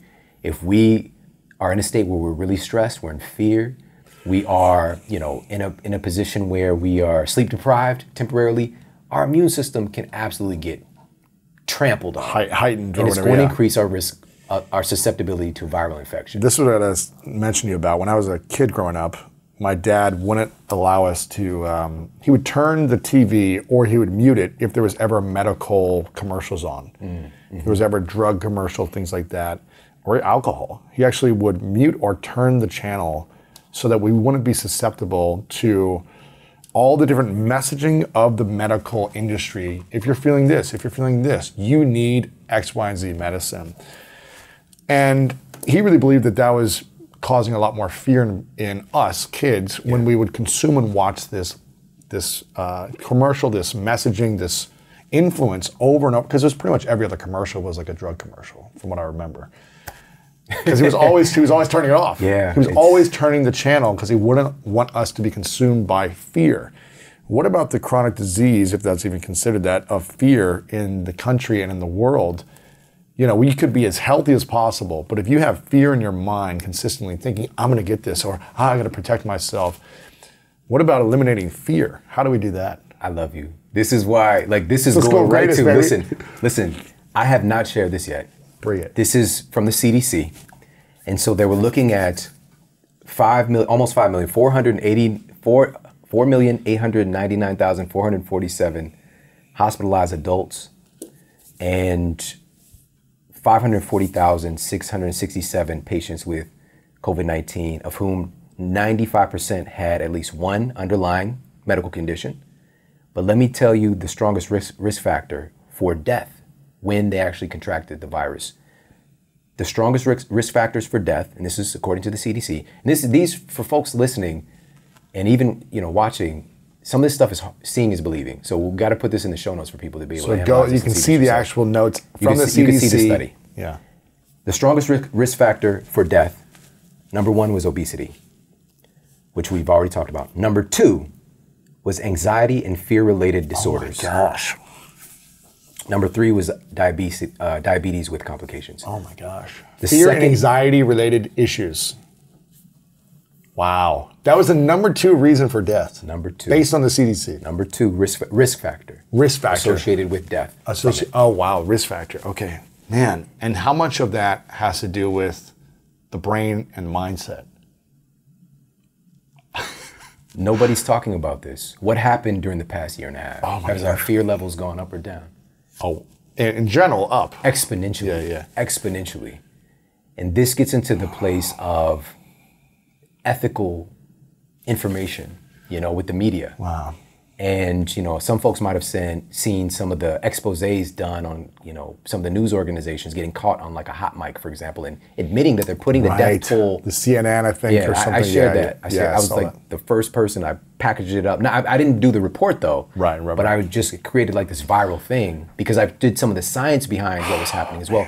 So they admitted to putting up the technical death director. count, right? Yeah, the death toll ticker on there, taking human lives and turning it into a death toll The ticker. anxiety, you see that go up like every moment. He You're just like more admitted and to more. doing it because it drives fear and it keeps people watching. Oh my he admitted it gosh. with his own mouth, And so, and also one of the things I put into the culture very early on, I also did the counterbalancing thing, which is like I want to be informed, but we don't have to be inundated. Also share the recoveries. Right. Let's have a recovery ticker. Let's have people who are, who have asymptomatic, who might have contracted the virus, but they're not sick and they're okay. Their immune system did what it was supposed to do. Let's have that ticker as well. And I put that in the culture, and the person who was capturing the data, she asked him that, like, why don't you have a recovery ticker as well? He's like, he thought about it for a minute. He was like, that's not scary. It's not scary. People won't watch. We need to make money. That's it. We're trying to get eyeballs. If we get down to what it's really all about and the corporate interest now, because news isn't news anymore, it's entertainment. Mm-hmm. And a lot of folks don't realize that practically every major news station shares at least one board member with a pharmaceutical company. It's crazy. And the pharmaceutical industry invests billions of dollars every single year into media. Billions of dollars. What are they going to do? Are they going to recommend, have me on, which I've been on all the major news networks, but people aren't tuning in for that. Right. They're not tuning in to hear me talk about, drinking water and getting sleep. Man. You know what I mean? But I still do that stuff just to plant some seeds. But truly, people are tuning in to be inundated with fear, catch the sports and the weather. And he also shared that they also, 90% of the content that they do is around fear-based content, but then they have a One nice moment. story. He says like at the end, and he said this was with his words, he was like, to be like a little bit of ice cream at the end of the pain. Oh my gosh. To help to alleviate the pain, but we're about to hit you with more of it. Oh. And this is the thing. That's why I don't watch news. Yeah, I don't watch the news. I might flip it on for a moment to be like, okay, what actually happened here? But I can't consume it for hours. Otherwise, it just makes me feel sick. It makes me feel sad, depressed, frustrated. And I think I'd rather be informed and educated and be able to take action on what I need to do personally in my life, or if there's a cause I need to support, from a place of mission and purpose and intention as opposed to reaction, fear, anger, and reaction. And I think a lot of people have responded with reacting out of a place of fear as opposed to responding from a place of mission, love, solutions, community. And I think if we can start to shift that, we'll just feel better all in all. This is all really pointing to one of the most important takeaways from this conversation, really just in our world today, period, is how we might think that we're controlling the way that we think. We might think that we are making decisions based on logic, but we have very primal programming as well, and we're very influenced by the world around us. We're hardwired because it's a defensive mechanism. It's helping us to get to this point. We have to be aware of threats, but the way that we live today, it's not normal threats. We're not in threat of starvation necessarily in our threats. culture. We don't have to worry about a tiger out there. Yeah. What it really is, it's a lot of manufactured fear. Not to say that there aren't real world threats, Right. but the vast majority of people are safe. Safe. But you would never know that if you ever turn on the news. And so now here's the problem, is that when we're exposed to these things, we take it with us. This was published in the International Journal of Behavioral Medicine. And people were instructed to watch just 15 minutes of the news. And they were actually tracking their mood disturbances, tracking their metrics.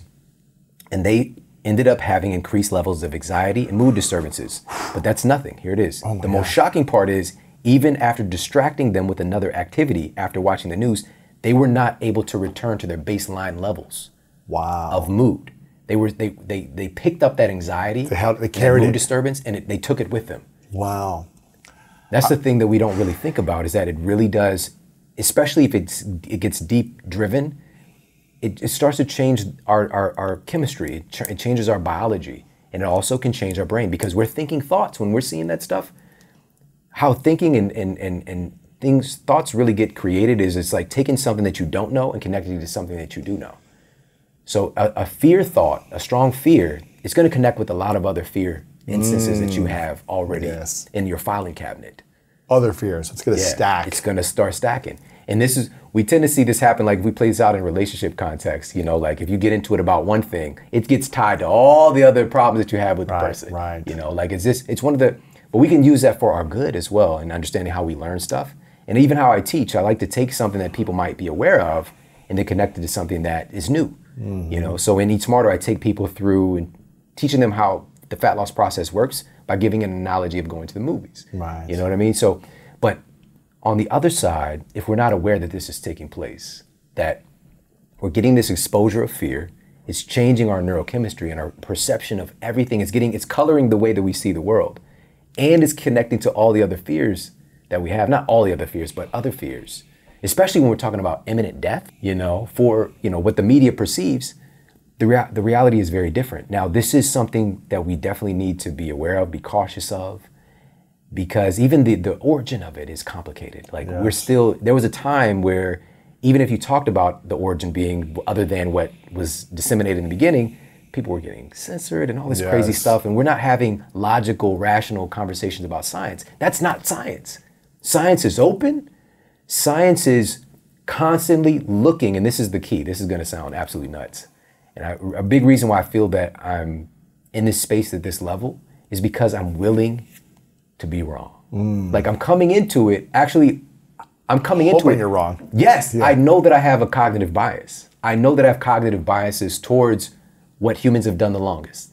And so if anything comes up against that, right? So for me, it's just like, okay, well, humans have been eating real whole foods for, countless, centuries and thousands of years.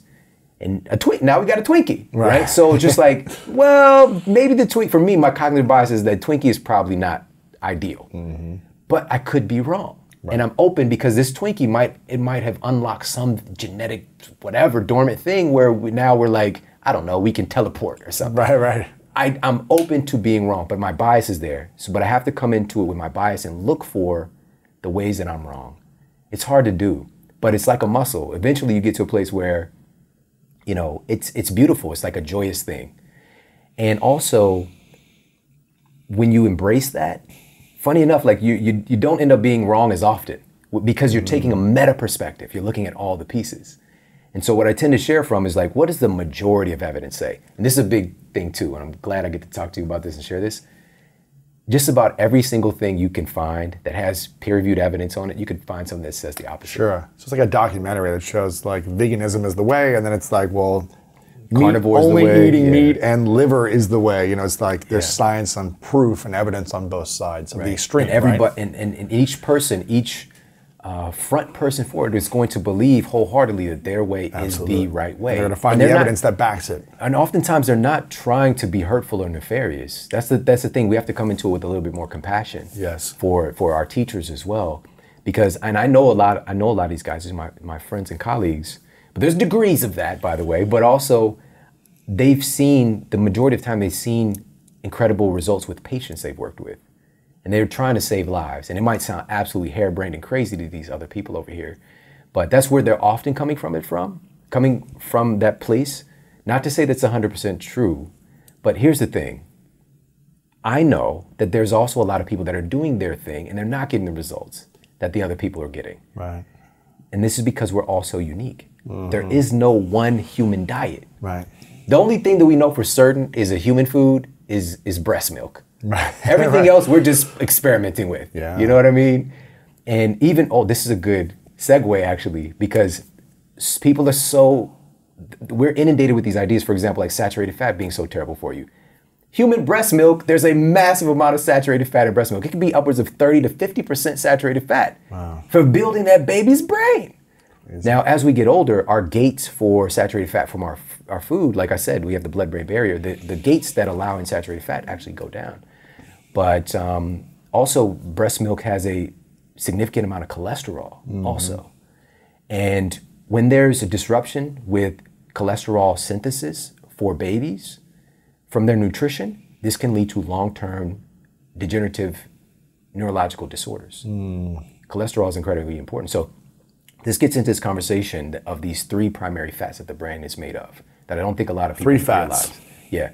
So we've been talking about inflammation, but the underlying thing is really looking at what are the sustainable materials that don't allow for fires to take place in the first place. So three good fats to help the brain. Three fats. These are three types of structural fats I'm going to share with you. This is different from dietary fats specifically, but we can get the foundational elements from our dietary fats. Got it. So the human brain itself is primarily water, which we got to come back and talk about this right after. It's upwards of 79% water, 80% water potentially. It's the most water-dominant organ next to your lungs. All right, it is a water-based organ. All right, so water really matters. But of the dry weight of the brain, all right, so water excluded, the brain is upwards of about 60% fat. All right, we're fatheads. All right. But and some people realize this, a lot of people who are versed in health and passionate about health know this already, but what people don't typically know, a very small amount of people know, what are those three fats? The number one, these are not in any particular order, but there are three. The first one I'm going to share is phospholipids. Okay. Phospholipids. It's one of the primary structural fats that the human brain is made of. Phospholipids give our brain cells shape, they give our brain cells strength, they give our brain cells elasticity, all right? And these are very important characteristics. We want our brain cells to be strong and robust, to be able to handle damage, also to be able to generate and support a lot of energy, right? We want them to be, we want them to have an adequate shape to allow the functions to happen. We don't want brain cells like our brain cells might have, we got like the glial, these are astrocytes or something. Maybe we can talk about this in a minute. But we've got some cells in the brain that might look like this like star shape, but then this brain cell over here is like, I don't know, looking like an M&M, and it's just not a peanut M&M. It's just like not matching up to the structure that would create robust health. And then also the elasticity. We want the brain cells to be adaptable. And so phospholipids help to support something called signal transduction, which is the brain cells being able to talk to each other, which is kind of important. So phospholipids. Now phospholipids, what are the foods that support? Sure. I'll share that, but I want to share one specific thing because dietarily speaking, bringing in from our diet phospholipids, there's a randomized, double-blind, placebo-controlled study, and I map it out in Eat Smarter. This is like a gold standard of clinical trials because we got a specific implement and we're seeing what happens. Randomized, double-blind, placebo-controlled study found that the inclusion of phospholipids helped to improve attention and reaction time when people were under stress. Wow. So they put them under acute stress, and phospholipids helped them to perform better. So they noted subjectively also reduced participation anxiety, right, with the inclusion of phospholipids. Wow. All right, so this is some really cool stuff. But these are structural fats that the brain is actually made of. Where do we get them? Phospholipids are made primarily out of omega-3 DHA and EPA, all right, and I'll talk about that in a second. But we can also get them directly from certain foods. You're gonna find them in fatty fish, you're gonna find them in egg yolks, you're gonna find them in oats, you're gonna find them in foods like spirulina, you're gonna find them in fatty cuts of just different fatty type foods as well. So fatty cuts of things like beef, for example, if it's grass fed. And I don't wanna get into a place of like what's better, a plant version or animal version. I'm just sharing where you can find these phospholipids. Nuts as well or no? Yeah, certain nuts, also soybeans, and for some people like soy is going to be like the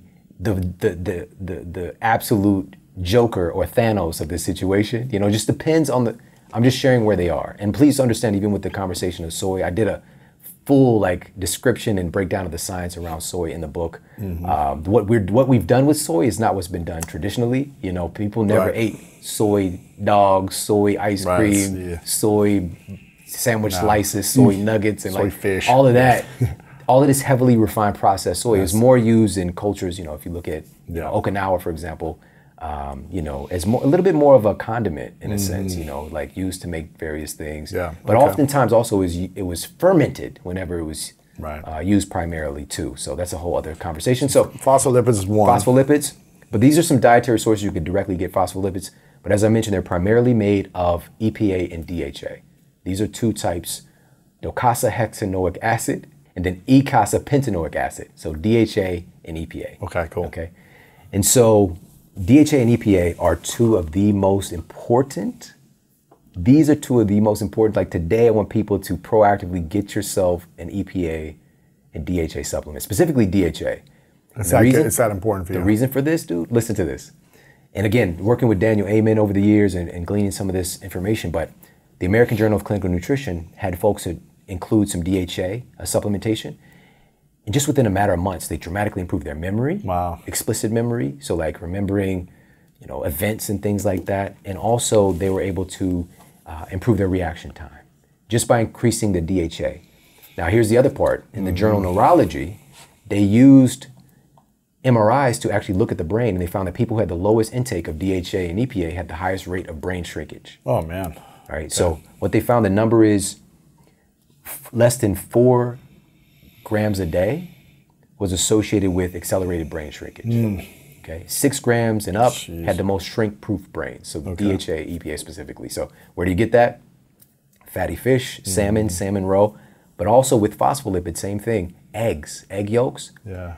And I learned this from Lisa Mosconi, neuroscientist. And again, I love her because she's looking at the brain and not just like guessing, but she shared with me that in the egg yolk itself, there's 10,000 milligrams of phospholipids per 100 gram of product. It's the most power-packed source of phospholipids. Okay. But then also she shared with me that DHA and EPA, you're going to find far more in the fish eggs than in the fish itself. Caviar. Right? Caviar, salmon roe. Yeah. Wow. All right. So it's not, again, this is not to say to go out and, drop a heavy buck on some caviar. Right. And be like, I don't know, lifestyles of the rich and famous. But Okay. But for some people, that might be the thing. That's the phospholipids. What's number 2?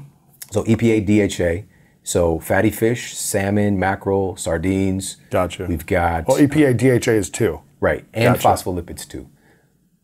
I thought it was 1. Okay, so So 1 and... DHA and EPA make phospholipids. Gotcha, but we can also get them gotcha. from our diet. Okay, cool. So, and I'll just rattle off a couple of other ones for the phospholipids because this is important. Like also for folks that are vegan, we've got to include everybody. Yes. So from there, most of the peer-reviewed studies are done using fish oil. Now there's a little bit of controversy there, but I just want to make that clear that most of these studies are done using fish oil. So we can also, from here, krill oil. Yeah, that's So good. Yeah. KRILL, krill oil. That might be a viable option for folks that might be on that borderline with vegetarian. And it's a microscopic, keyword microscopic shrimp. This is what whales are consuming, for example, to create their massive brains. But the reason krill oil can be so remarkable is that it's high in astaxanthin, which helps protect the DHA and EPA and keep it from oxidizing. So it's really bioavailable, and we have peer-reviewed evidence that it works. The step from there that's truly vegan is an algae oil. So at minimum, I want folks to get that, like today. Because again, if you're not getting in DHA and EPA, your brain is going to have accelerated shrinkage. Oh, man. All right? It is Okay. that important for the structural integrity of our brain. Got it. When I was running my clinical practice, I knew how important omega-3s were. We'll just say 15 years ago. People are coming in, I'm getting everybody on chia seed oil, flaxseed oil, hemp seed oil. I'm getting like, we got to get these omega-3s in, everybody. But I was missing part of the story. That is ALA. It's not DHA and EPA. The plant version does not, it's not the structural components of the brain. Okay. But it's so important, your body can convert some ALA into EPA and DHA, but you can lose upwards of 90%, 95% in the conversion process. Wow.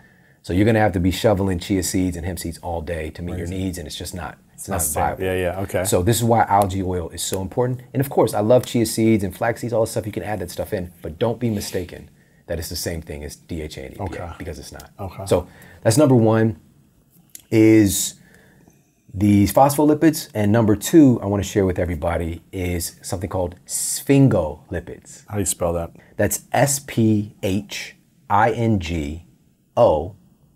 lipids. Lipids, got it. IDS. IDS. Okay. Yeah. So it's the second fatty part of the brain. Second type of primary fats found in the human brain. Okay. So we've got phospholipids, sphingolipids.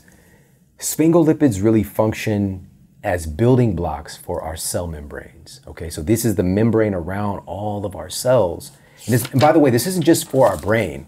It's also our entire physiology. These are important, but primarily for the brain. Right. Especially for the brain, let me say that. So the cell membrane, if we go back to like biology class, which I hated, by the way, all right, I was not passionate about science until I had to figure stuff out for myself.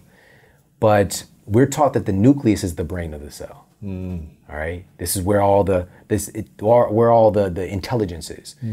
But working with cell biologist Bruce Lipton, Dr. Bruce Lipton, who's like the person who really impressed epigenetics into popular culture, he shared with me very early on that in his lab he was removing the nucleus from cells, and the cells just keep doing stuff. They keep operating, they do a lot of their same functions without their so-called brain, right? So it's called enucleation. So if that's the brain of the cell, why does the cell not die? If I take your brain out, you're dead. That's it. That's the end of Lewis's story. You know what I mean? So it's not as cut and dry. The membrane, it's brain in the name a little bit, but the membrane has a lot of intelligence, and it's working and constantly assessing the environment and sending data to the rest of the body. I mean, the rest of the cell, all the internal mechanisms. So there's a lot of intelligence in that membrane, and that membrane, a big part of that is sphingolipids. All right. Okay. So now here's where this plays out. Sphingolipids can literally change the architecture of the cell, of the brain cell. So what that means and why that is important is it can adjust the cell so that it can do things a different way. And that's important. Like, what if you have an injury? How does your brain come back? Your brain can find another way. It can adjust because of sphingolipids are a big component of helping to adjust the architecture for the brain cells to still do processes. All right, so that's sphingolipids. The other big role that they play is in actually cancer prevention because they're regulating cell replication. So cells are supposed to replicate to the Hayflick limit is kind of one of the ways that we look at it. But cancer cells go replicating indefinitely. So sphingolipids help to regulate and check cell growth. And in particular, we're talking about in the brain. Right. So thank you, sphingolipids, for that. There you go. Okay. All right. So that's the second type. But sphingolipids also help to make dietary sources: eggs, butter, yogurt. Eggs again, man. Eggs are there again.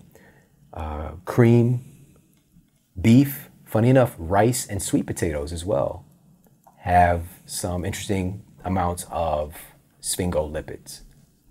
All right, so those are a few sources dietarily. But sphingolipids are used to make something called sphingomyelin. Now, this is going to be important for you as an athlete, what I'm about to talk about now. So sphingomyelin, myelin is the protective sheath around our nerve transmissions. So what that means is, as we do a behavior, right? So the first time that you throw the handball, right? There's a certain way that you did that, and over time you got better and better and became more automatic, where you could do it from all these crazy angles. You could do it diving. You could do it behind your, between your legs and all the flossy stuff that you do.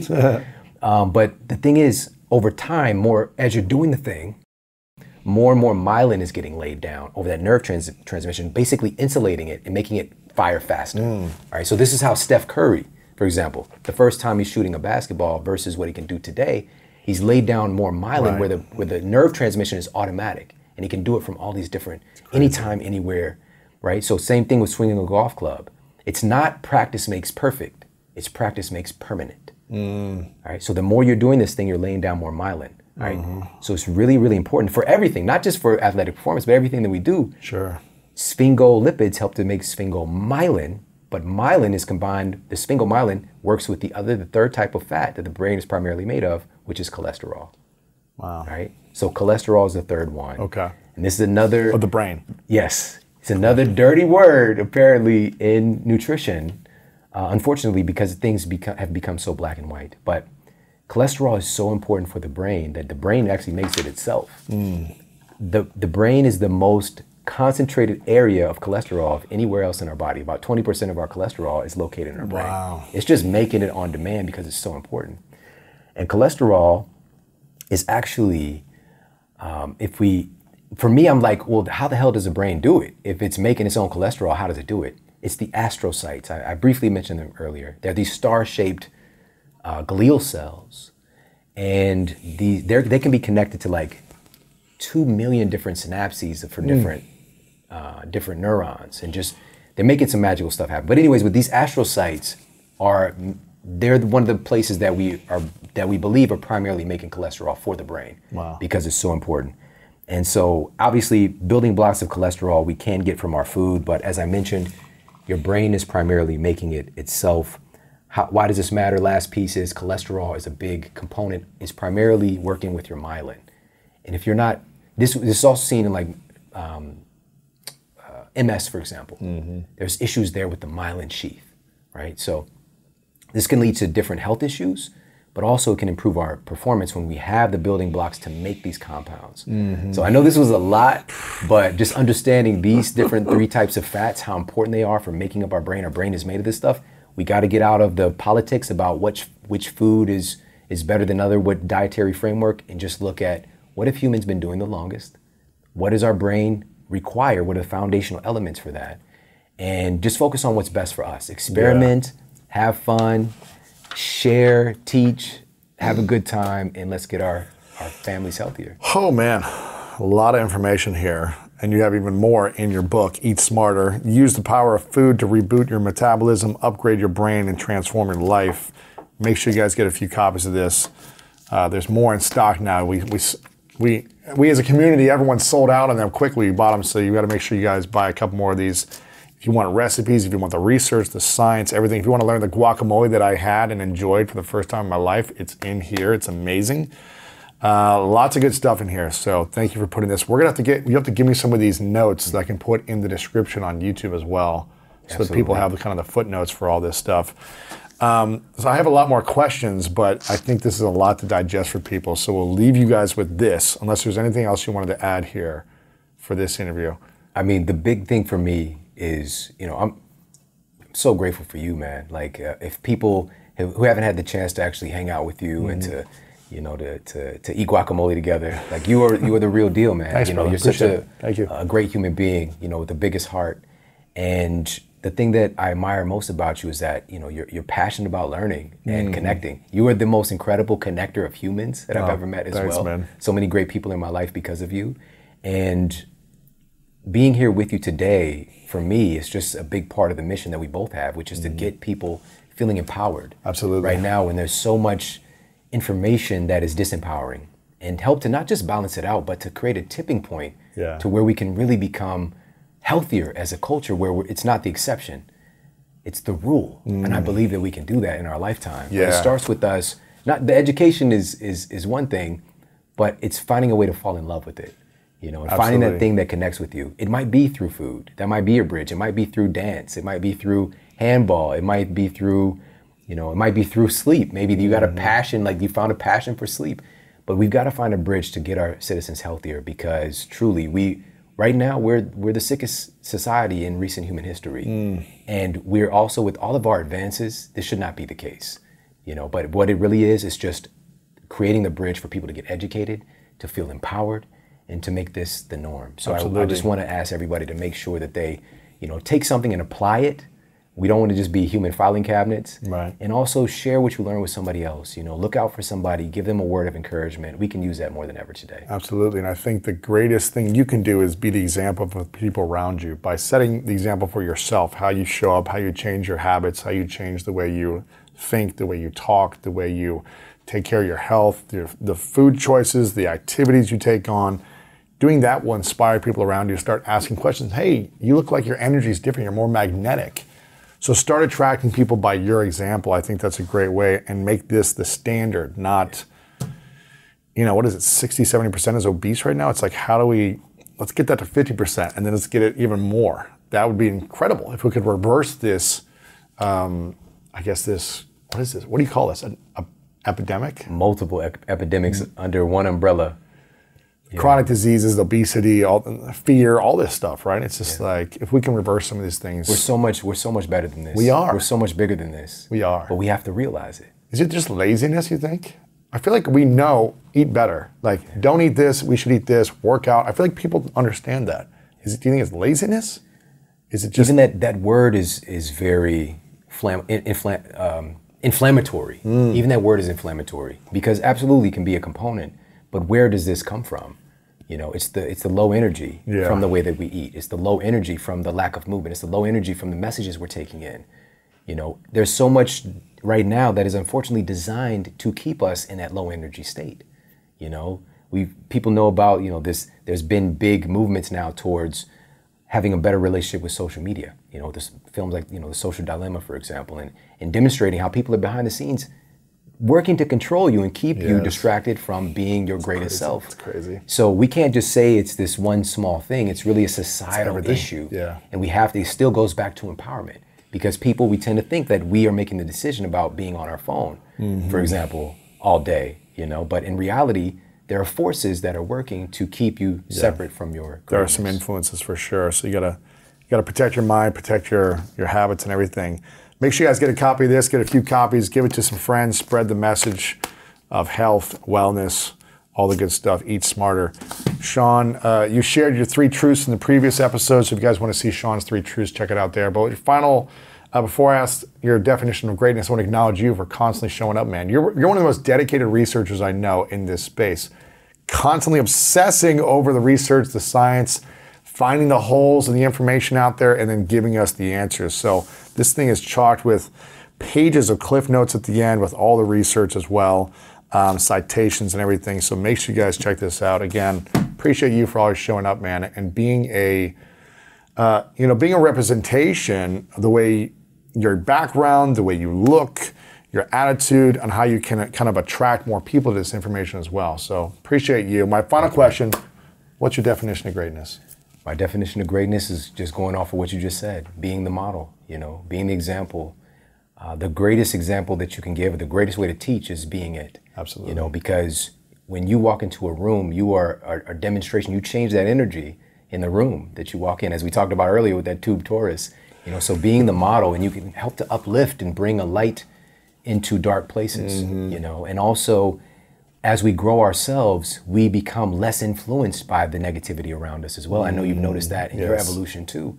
You know, so you can really become impermeable to a lot of the craziness that's going on. So really work on yourself, build yourself up, become the best version of you, and let that speak and speak volumes of you before you even step on the scene. So that's, for me, that's the definition of greatness, is being the model, being the example, and also accepting that you don't have to be perfect in being that example. Just be in process. Just be working towards getting better, because there's always going to be somebody who is at a more trying place than you are right now. You know, so just being that example, because just one person, if you're just 5 steps ahead of somebody with your health, you can help and reach a hand back and lift that person up. That's it, my man. Make sure you guys get the book, check out the Model Health Show, YouTube, podcast, social media. We'll have a link up below. Shawn, my man, appreciate you, brother. Love you, man. Thanks, man. Love you, bro. What are the benefits of tea? Why drink tea? Well, it's agreeable. I mean, throughout, for centuries, people have found it to be agreeable. It's a stimulant. It's got caffeine. Now, the stimulation, however, of tea is very different from that of coffee. Coffee has more caffeine in it, but they have different other things in them.